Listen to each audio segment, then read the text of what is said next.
just because of the economy and so on, we never stopped growing, so we continued to grow. Yes. But we had anticipated we would, from a year earlier, we would grow much faster. And so we hired, basically, we had too many employees for the growth that we had. And so we needed basically to make sure that, you know, we still have a business to run. Yes.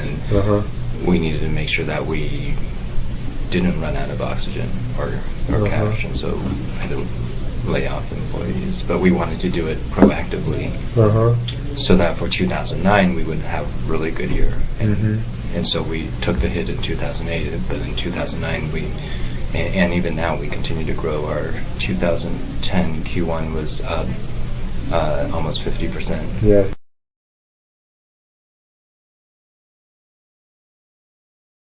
Well, there are two different questions. Right? Yes. So, for laying off, it was, it was, I mean, not just for me. I think for everyone, it was tough emotionally. But it's also one of those things where we've always, whenever possible, we value the long term more than the short term.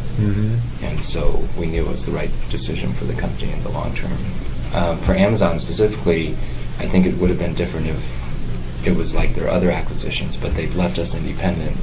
And so, I mean, if you go visit Amazon headquarters, it's very different from here. And here, it's clearly just Zappos employees. And so the Amazon acquisition was really more just a legal restructuring. But we still have our own identity. We still have our independence and freedom. And you know, that goes back to the whole, like what I value is freedom or control, and we still make our own decisions. And you know, sometimes our decisions are the complete opposite of Amazon's decisions.